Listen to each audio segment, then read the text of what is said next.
আলাইকুম সবাইকে। আমাদের ফার্স্ট প্রেজেন্টেশনে আমরা কি কি করলাম তা আজকে তোমাদের সাথে শেয়ার করব। বাট ভিডিও শুরু করার আগে তোমাদের সাথে কিছু ফালতু কোশ্চেনের উত্তর দিই। হাসিব লিখেছেন কিউএনএ মারায়। আসলে কন্টেন্টের অভাব হলে যা হয় আর কি। আর তোর কথা আমি কেন শুনবো? অমুক মানে আগুন এবং মেনশন ইয়ার নিগা ফ্রেন্ড, এই দোনোটাই হাসিব। নিগা শব্দটা ওর জন্য একদম পার্মানেন্ট। আচ্ছা, তোমরা সবাই যে আমাকে এত প্রেমের কোশ্চেন করছো, ভাবছি একটা প্রেমগুরু কোচিং সেন্টার দিব। ভালো উপদেশ তো আর ফ্রিতে পাওয়া যায় না, তাই 50 টাকা করে রেজিস্ট্রেশন করো, ভালো ভালো উপদেশ দেব।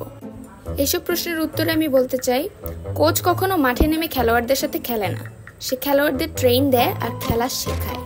কিছু বুঝতে পেরেছো? ডোনাল্ড ট্রাম্পকে কেন নোবেল পুরস্কার দেওয়া হয়নি? আমার মনে হয় সে আমাদের হাসিনা আপার সাথে বেশি বেশি কনফারেন্স করেনি, বৈঠকে বসেনি, তাই। সম্পূরক ভাতা পেলে গরিবের পেটে দুমুঠো ভাত পড়বে, সেটাই আমার অনেক বড় ফ্যাসিলিটি। আর বাই দ্য ওয়ে, আমি বিজিজিকে অনেক মিস করি। কার বুকে চুল আছে কি আছে সেটা আমার দেখার বিষয় না, শুধু মাথায় চুল থাকলেই হবে। ফালতু মানুষের মুখ থেকে শুধু ফালতু প্রশ্ন আসে। যাই হোক, যে ইউনিটিতে আমি শুধু খাবো আর উড়াদুরা নাচবো। ভালো খারাপ জানি না দোস্ত, কিন্তু এত প্যাচাল না পেরে সোজা একটা ফালতু প্রশ্ন করলেই পারতি। গাজী উমাইদ লিখেছেন রাইসা মুবারক না জান্নাতুল জেরিন? শেখ হাসিনা।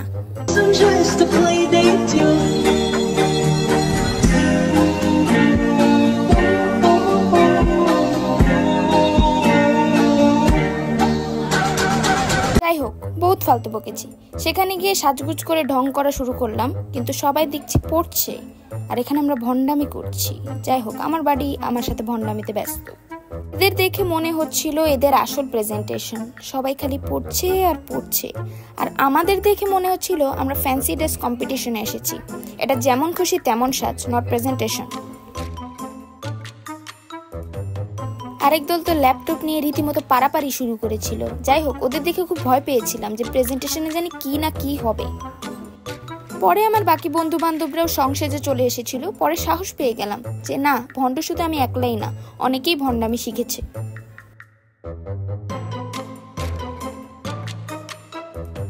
তুমি শাড়ি পরো নাই কেন?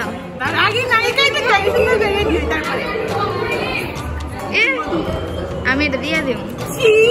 দেখেছো, ফেমাস লোকজন দেখলেই বাচ্চাগুলো কিরকম ফেক অ্যাক্টিং করে। যাই হোক, আমাদের এই ভাই আবার লিখে লিখে পড়াশোনায় ব্যস্ত ছিল। এদের দেখে আমার জ্বর উঠে গিয়েছিল হঠাৎ করে।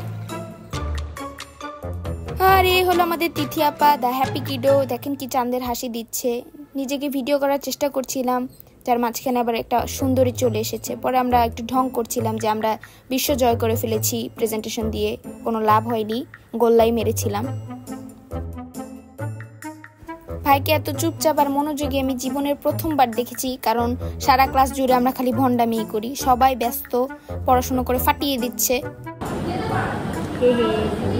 আমরা ফেল মেরেছি।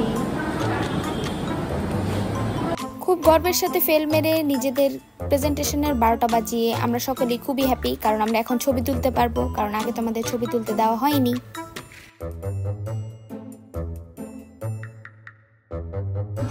বাথরুমে এসে চুল ছেড়ে ফেলেছি গাইস।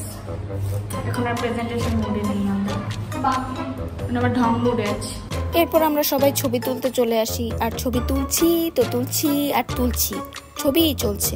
তারপর আমাদের মহিমা মক্কেলকে বললাম আমাকে ভিডিওতে নিতে, সে আমাকে বাদে দুনিয়ার সবাইকে ভিডিওতে নেওয়ায় ব্যস্ত। ফেক অ্যাক্টিং করা আমি।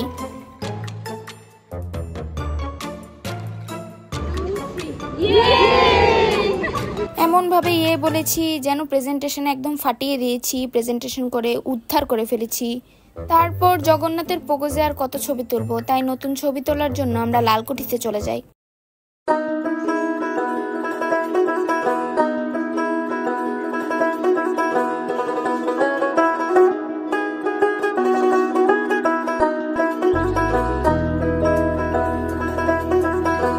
এরপর শয়ে ছবি তুলে আমরা লালকুঠি থেকে বেরিয়ে আসি।